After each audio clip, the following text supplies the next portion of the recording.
देखिए आपके सामने क्वेश्चन है, समांतर श्रेणी ज्ञात कीजिए यदि a 4 हो और d आपका -3 हो। तो a मतलब हो गया आपका प्रथम पद, आपको 4 दिया हुआ है, और d मतलब सार्व अंतर जो है वो आपको कितना दिया हुआ है, -3 दिया हुआ है। तो आपको समांतर श्रेणी निकालनी है। तो देखिए इसके लिए हमेशा आपको ये याद रखना है कि a जो समांतर श्रेणी का व्यापक रूप होता है ना, वो होता है a, a plus D, a plus 2d, a plus 3d, a plus 4d, चलता रहेगा ऐसे, ठीक है ना। अगर आपको समांतर श्रेणी का पहला पद निकालना है तो वो सिर्फ a होता है, उसमें आप d को जोड़ दीजिए, सार्वंतर को जोड़ दीजिए, तो आपका दूसरा पद a प्लस डी निकल जाता है।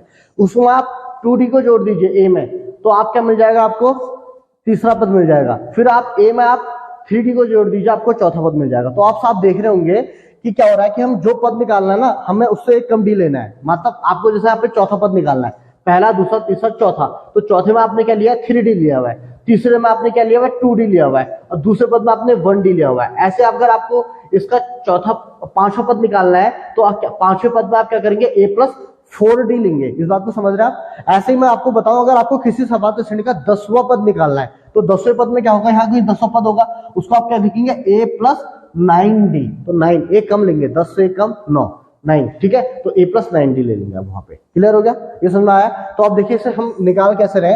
हमने देखा कि समांतर श्रेणी का पहला पद होता है a, तो हमें बराबर, तो a का कितना दिया हुआ है, तो आपको सवाल में दिया हुआ है 4 हो गया, तो आपने यहाँ पे लिख दिया 4, ठीक है।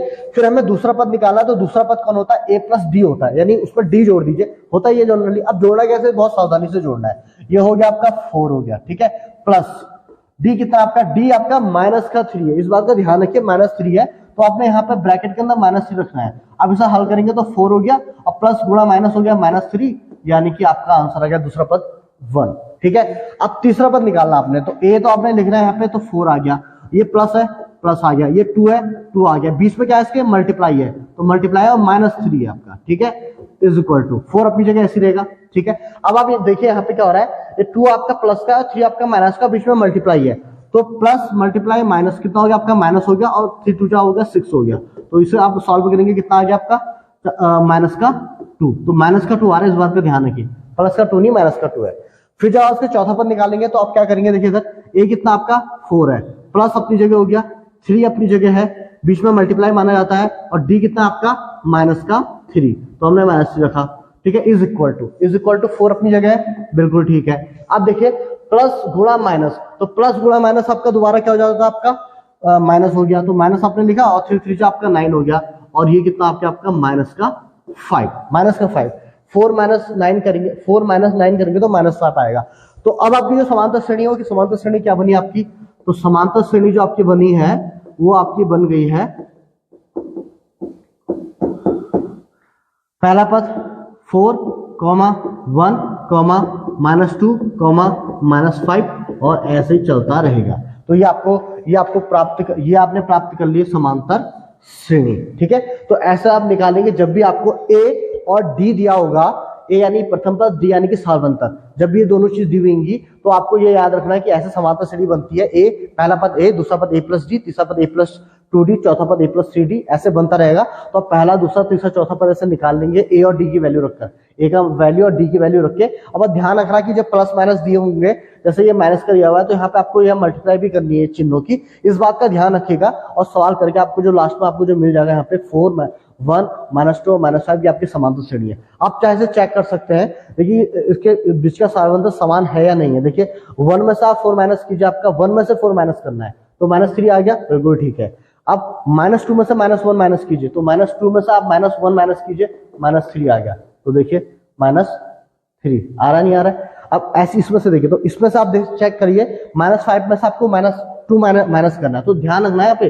देखो यहाँ पे ये बहुत इंपॉर्टेंट चीज बता रहा हूँ मैं आपको यहाँ पे, क्योंकि गलती होती है, हमें समझना है ना, रटना नहीं है, चीजों को समझना है। तो -5 में से -2 गया, इसके बीच का सार्वंतर -3 आना चाहिए। तो देखिए कैसे आएगा, दूसरे पद से पहला पद घटाना है, तो -5 में से घटाएंगे, इससे पहला पद कौन है, -2 है, तो घटाएंगे -2, तो ठीक है, ये -2 तो इसका अपना है, ये घटाने वाला माइनस है, तो 5 और माइनस गुणा माइनस कितना होगा, +2, और आंसर कितना आ गया आपका -3, तो इसलिए ये -3 आया। तो तो सार्वंत सभी पदों के बीच का अंतर जो है वो -3 आ गया, तो होता है ये समांतर श्रेणी है। ठीक है, तो हमारा आपका निम्न समांतर श्रेणियों में ए व डी ज्ञात कीजिए। आपको ऐसा है कि एक समांतर श्रेणी दी रहेंगी, जैसे समांतर श्रेणियां दी हुई है, आपसे कहा जा रहा है कि इसमें प्रथम पद ए कौन है और सार्वंतर डी कौन है। ठीक है, सिंपल सा सवाल है, बहुत सिंपल सा है, पर कई बार कंफ्यूजिंग हो जाता है। वो क्यों होता है मैं आपको बताऊंगा अभी। देखिए, जैसे इसमें अगर हमने ज्ञात करना है तो इनमें तो सिंपल है, इसमें आपने ए जो पहले वाले में अगर हम इसका आंसर निकालेंगे तो पहले का आंसर कितना है,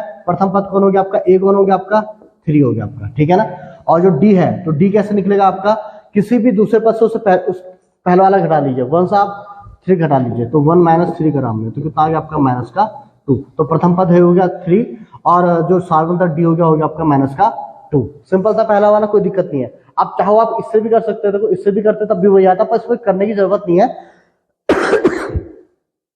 क्योंकि हमें ये प्रूफ नहीं करना कि ये समांतर श्रेणी है या नहीं है। अगर हमें ये दिखाना होता कि ये समांतर श्रेणी है या नहीं है तो हमें इसके बीच में सारे डी निकालने करते, ये भी निकाल, इसके बीच का अंतर भी निकालना पड़ता, इसके बीच का अंतर भी, इसके बीच का अंतर भी, और सब बराबर आता अगर हमें प्रूफ करना होता है समांतर श्रेणी है। पर यहाँ तो ऑलरेडी कह रहा है वो, ये तो समांतर श्रेणी है, इसका मतलब हमें दिखाने की जरूरत नहीं है, हमें सिर्फ डी निकालना है, तो इसमें से ये घटा देंगे, सिंपल हमारा डी आ जाता है। ठीक है, तो ऐसे ही देखो आप, जब आप इसका दूसरा करेंगे, दूसरा क्वेश्चन का निकालेंगे, तो दूसरे में क्या कह रहा है, 1/3, 5/3, 9/3 और 13/3। तो प्रथम पद आपको साफ दिख रहा है, प्रथम पद जो ए है वो आपका 1/3 हो गया, बहुत आसानी से निकल गया आपका। अब डी जो है, डी भी बड़ी आसानी से निकलेगा आपका। आपने क्या करना, बाद वाले से पहला वाला घटाना है, तो यानी कि 5/3 - 1/3। ठीक है, तो यहाँ ये 3 आया आपका और 5 - 1 यानी कि 4/3। तो डी प्रथम पद ए हो गया आपका 1/3 और डी कितना हो गया आपका 4/3। अब आप चाहे इसके बीच घटाए, इसके बीच घटाए, सब में आपका 4/3 ही आएगा। ठीक है, अब ऐसे अब हम इसका तीसरा लेते हैं। तो देखिए, तीसरा जब आप इसे करेंगे तो एक चीज का ध्यान रखिए, जो तीसरा सवाल है इसका प्रथम पद ए आपका -5 हो गया, नो डाउट। ठीक है, -5 ही है, कोई दिक्कत नहीं है। अब जब इसका डी निकालेंगे आप, तो बस यहीं पे बच्चे थोड़ा गड़बड़ करते हैं, क्योंकि माइनस आ चुका है, दोनों माइनस के है ना, तो बच्चे यहाँ गड़बड़ करते हैं। इसमें करना क्या होता है, आपको डी निकालने का, आपको बाद वाले से पहला वाला पद घटाना है, तो बाद वाला पद कौन है, -1 है, तो -1 से घटाना है पहले वाला, यानी कि -5।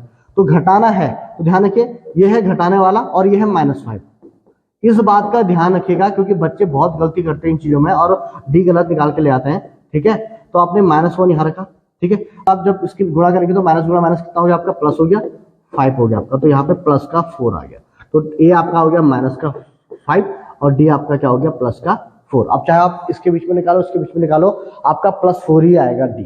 ठीक हो गया, तो एक सवाल ये भी आपका बनता है पेपर में।